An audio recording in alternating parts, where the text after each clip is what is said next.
नमस्कार, सलाम आदाब साथियों। मेरा नाम Abul Kalam, YouTube channel crime में आपका स्वागत है। मैं आपको बताऊं कि रसोई की कैसे बहाली होती है और उसका सैलरी बढ़ करके 3600 रुपये हो गया। पूरी जानकारी इस वीडियो में दी जाएगी। देखिए, अब स्क्रीन पर देख पा रहे हैं मध्याह्न भोजन के रसोइयों का मानदेय बढ़ेगा। कितना बढ़ेगा ये बात करेंगे हम। MDM योजना क्या है? जो सरकारी विद्यालय में बच्चों को खाना बना के खिलाती है उसी को बोलते हैं रसोइया, चाहे जेंट्स हैं या फिर लेडीज़। उसको वर्तमान में अभी 1650 रुपये प्रति माह मिलता है, लेकिन बढ़ने के बाद कितना बढ़ना है? 2000 बढ़ना है। या देख लीजिए, स्पष्ट लिखा हुआ है कि 2000 बढ़ने के बाद क्या हो जाएगा? 3600 रुपये हो जाएगा। और आगे देख लेते क्या खबर है। और साथ ही इसकी बहाली कैसे होती है? बहुत कुछ कोई ऐसे भी हैं कि चाह रहे हैं, ग्रामीण में है, कोई काम नहीं है, या फिर चाहते हैं कि 3600 रुपये अगर आता है महीना तो चलिए वो भी ज़रूरतमंद के लिए बहुत ज़रूरी होता है। तो मध्याह्न भोजन योजना के रसोइयों और सहायकों का मानदेय बढ़ेगा।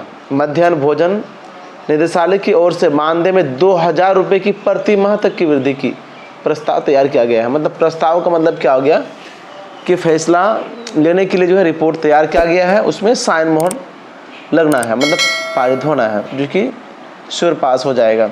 निदेशालय के प्रस्ताव पर अब शिक्षा विभाग का अनुमोदन। मतलब निदेशालय क्या होता है कि MDM का जो योजना का जो निदेशालय है, विभाग है, वो प्रस्ताव बना चुके हैं। अब शिक्षा विभाग से अनुमोदन की तैयारी में। इसके बाद मानदेय वृद्धि पर स्वीकृति के लिए वित्त विभाग को फिर भेजी जाएगी, वित्त विभाग को भेज जाएगी, फिर कैबिनेट में भी पास होगा। मतलब क्या? वित्त विभाग से कैबिनेट में भी पास होगा। कैबिनेट की स्वीकृति के बाद ये लागू हो जाएगा।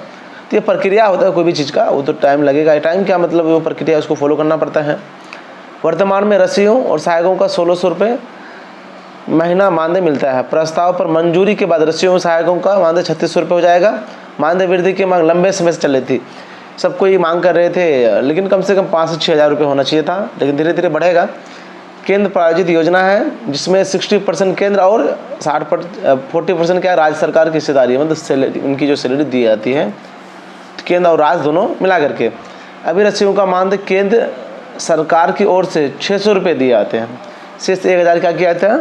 राज्य सरकार देते हैं, राज्य सरकार बढ़ा के देते हैं अभी। लेकिन नियम है कि 60% केंद्र सरकार और 40% राज्य सरकार। शेष 1000 रुपये राज्य सरकार अपने कोष से देती है। बिहार राज्य के रसोइयों की संख्या लगभग कितना? 2 लाख है। तो देखिए, ये भी अच्छे तादाद में है। आए दिन इलेक्शन होने वाला है, तो इनका भी ध्यान रखना सरकार के लिए मजबूरी है, रखना भी चाहिए, इसका भी हक है।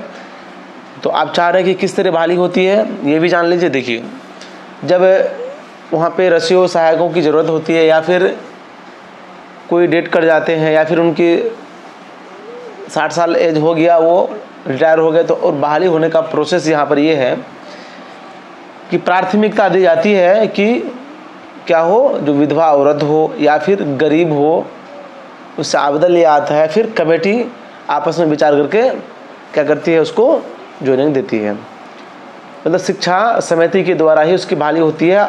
आदेश आता है जिला से, लेकिन शिक्षा समिति ही निर्णय लेती है किसको लेना है उसमें से, जो गरीब है, या फिर मान के चलिए 2 मिल गया सेम, तो उसकी स्थिति को देखा आता है। इसी प्रकार क्या होता है? बहाली होती है। अब तो वीडियो को लाइक नहीं किया तो लाइक कर दीजिए। कम से कम इतना तो लिखें कि गुड, वेरी गुड, या फिर आप कहाँ से वीडियो देख रहे हैं। वीडियो के डिस्क्रिप्शन में व्हाट्सएप ग्रुप का लिंक दिया गया है, उस ग्रुप से जुड़ जाएं ताकि आपको डेली लेटेस्ट अपडेट मिलता रहे। वीडियो क्लास देखने के लिए तहे दिल से शुक्रिया।